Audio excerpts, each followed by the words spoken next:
I'll try and kind of take it easy for the first half of the day.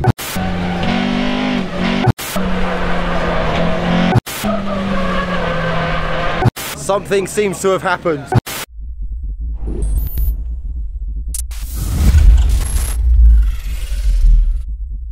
Good morning, everybody. What time is it, Dave? Early. Way too early. Today is extremely exciting. Me, Dave, and his missus, Abby. We are off to Donington. If I had my way, we'd be turning up about 10, but Dave wants to turn up there like an hour before everyone else, so he can get ready. He's going to do his makeup. The sun is shining. We've got a very exciting day. Like you've probably seen from my social media, I'll be driving the X Max Power original demo car. Very pimp. It's been a decade of total maxing mayhem, resulting in over 120 issues of top motors and arsing about in cars. Ropey old sheds being blown up, some of the best modded motors from around the globe. Max Power's brought you the lot. Not to mention some of the finest Max babes. And then of course 1997 was the year of the most controversial project car Max Power ever built. The most talked about paint job in modifying history. Although I have to say, anything big, pink and throbbing always does it for me. Oh my god. Look what I can see. The beast. Sick. Even when this was built, this was an absolute monster, but now this is quite a serious track car. For those of you who haven't seen this car before, this was the original Max Power demo car back from about 1997, and this car was actually donated to Max Power by Ford. Yeah, it was a Ford Motorsport shell they donated. It's actually steel wings, steel quarter panels, it's not a fiberglass kit. And this is the Mountune lump. So yeah, back in the day, over £20,000 was spent on this engine. We'll sort of go through all the finer details once we're at the track. But yeah, look at that, and it's still in the lovely original shade of pink. Quick look at the interior. Pretty pimp. Big fat roll cage, bucket seats, nice little Sparko steering wheel. Definitely good for a track day. It used to have 25 grand's worth of stereo and subwoofers and amps in the back. That's all now been removed because it's a dedicated track car. Definitely make the car go a little bit quicker.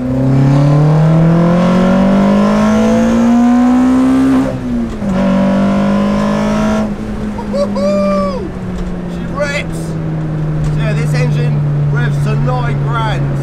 She's pretty fruity.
All good to go, we are signed on.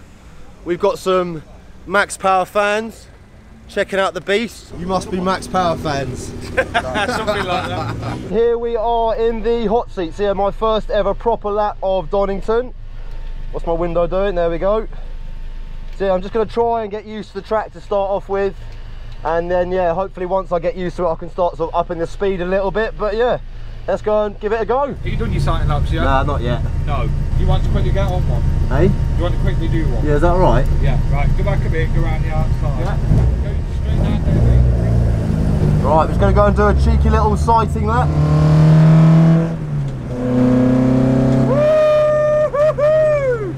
Donington, baby! Very, very cool track, man. Lovely grass, lovely weather. Oh, this is so cool, man. I can't believe I'm actually driving the original Project 2000 Max Power demo car. This is next level.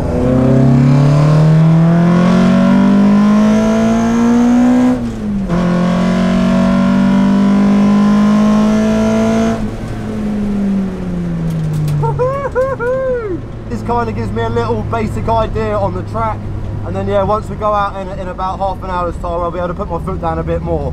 I'll try and kind of take it easy for the first half of the day.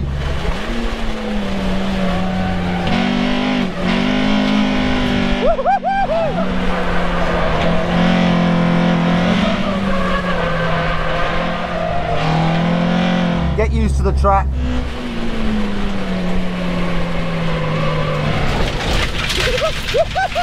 And then yeah, hopefully by the end of the day I'll be doing some decent lap times.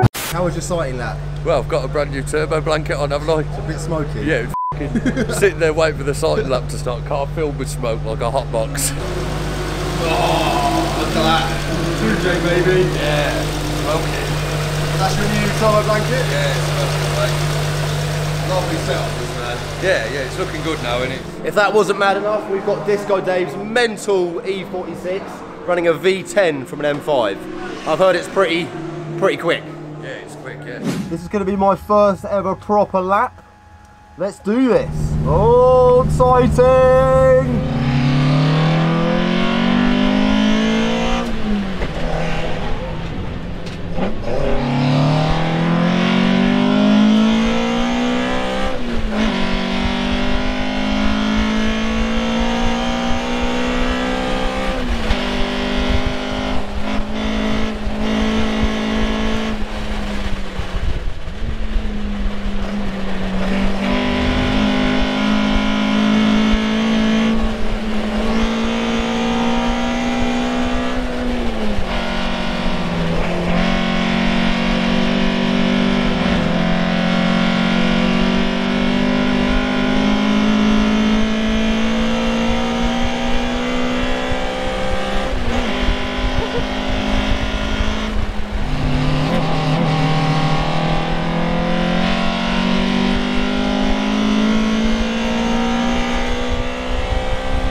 I'm actually just going to go and check all my tyre pressures because I haven't actually checked them today, and I think I can probably get a bit more grip out of the car if I come down a little bit. What were the pressures at, Dave? 55 PSI. So that'll probably explain why I don't have a huge amount of grip. Smoked indicator. Sick. Look at that, baby. I'm going to do what the boys suggested as well and just take the spare out the back because I'm currently pointlessly carrying around a wheel with me. You can tell I'm a track day professional. Right, one spare wheel. We've lowered the tyre pressures down. Like I said, I was running mental tyre pressures like 55 PSI, which would have been doing absolutely nothing for my grip levels. So yeah, now we're running 32 PSI, I think, all round. So I'm going to go out, give it a little shakedown and see what happens.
that was sick! Something seems to have happened.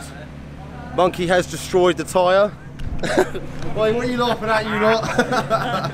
So yeah, somehow I've managed to do about 6 or 7 laps and the wire has come out of the tyre. I'm actually going to go down to a local tyre shop now and just try and get a couple of normal road tyres. I'll probably end up putting the rear tyres on the front and putting the cheaper tyres on the back.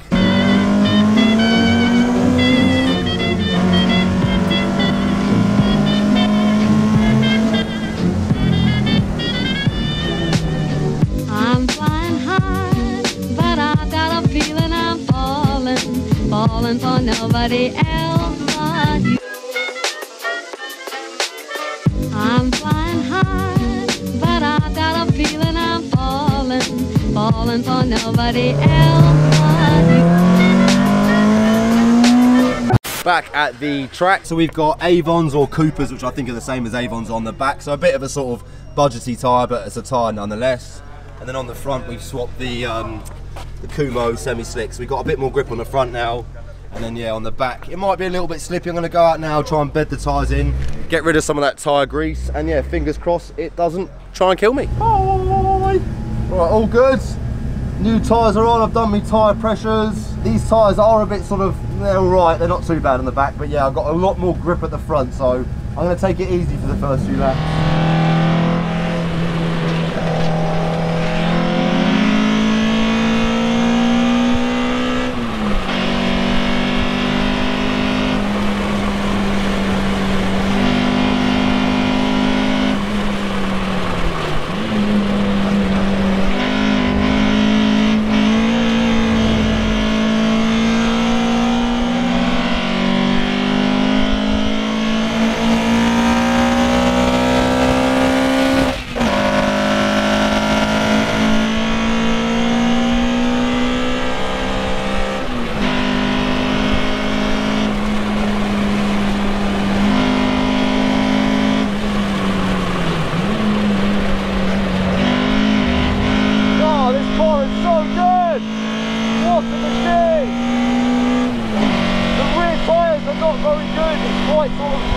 But I'm kind of working around it.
That was pretty sick, man.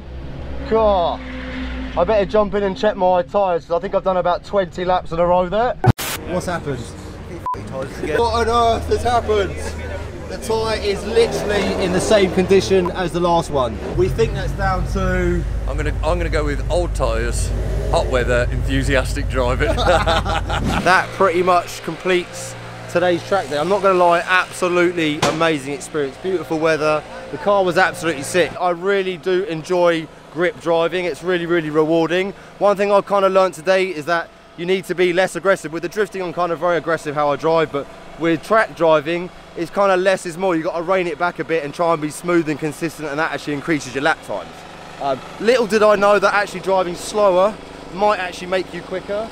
But yeah, you learn something new every day. I'm just going to quickly pack up, then once I've done that, I'm going to pull the car into the garage out the sun, and then just do a little run through with you guys, because I think it'd be nice to kind of get a sort of more intricate detail on the car. A lot of you probably don't realise this car's actually got a massive motorsport heritage. It was originally donated to Max Power by Ford UK. After that, it was sent to Mountune, where they reportedly spent £20,000 on the engine. If we look down here, you can see the little Mountune stamp. That gives you an idea on the engine spec alone. So we've got Mountune air filter, aluminium trumpets, Mountune throttle bodies, Group A lightened and shaped inlet valves, machine cam followers, solid lifters, heavy duty valve springs, Kent cams, Group A head gasket, Mountune forged pistons with machine pockets, forged conrods, balanced crank. As you can see, it's pretty comprehensive. After Mountune, it was sent back to Ford Motorsport. They then worked on the rear of the car. They widened it. They fitted Cosworth hubs. It's not actually a Group A car, but a lot of the sort of bits were done to Group A specs. So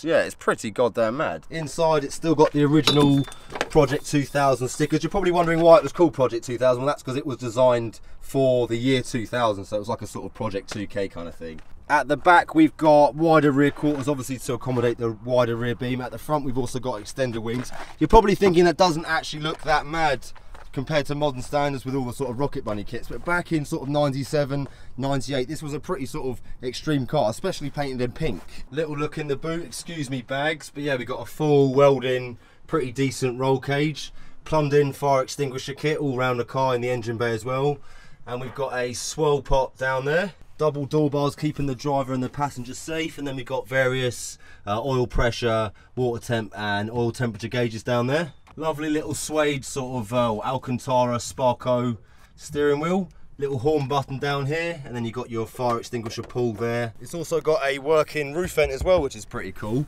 I did have two of these things up here earlier on. That's the little sort of vent you open it up to give yourself a bit of air. That one's gone missing, but I think it's in the car somewhere. These do actually work. I was pretty hot earlier on. I opened them up and yeah, it gave me lots of cool air from outside, which was pretty handy. Suspension's pretty cool as well. Like I said before, Ford Motorsport did all the Cosworth hubs, but then they worked with Specs, who made them a custom set of race dampers. The car does handle pretty exceptionally. It took me a little time to sort of get used to the sort of front wheel drive antics. Up front, we've also got a pretty gnarly set of high spec. I think they're like a 6-pot caliper and Team Dynamics wheels. I think they're a Pro Sport 1.2 or something. On the back, I'm pretty sure it's a standard caliper and disc, and it looks to have some sort of aftermarket pad in there as well. The lads did tell me the car sort of looked like it was doing endos, like there was too much front braking, so at some point we'll probably look to maybe upgrade the rears or get like an adjustable bias valve so you can change the brake bias. Hopefully that gives you guys a good sort of insight on the car. Like I said, I wanted to kind of stop and show you guys around. I know a lot of you sort of read Max Power in the old days, and this car was pretty goddamn famous. Matty Evans Racing, the chap that actually owns the car, he's got a Facebook page. I'm going to put a link down in the description. If you guys could give him a like, I'd really appreciate it. He's been very kind to lend us the car, and hopefully if we get his page lots of likes, he'll let me use the car a bit more and we can carry on doing some cool contents. Really hope you guys have enjoyed this blast from the past. It's been absolutely fabulous driving the Project 2000 today. Hopefully we've got lots more content coming up on the beast, and I hope you're going to stick around to watch it. Peace.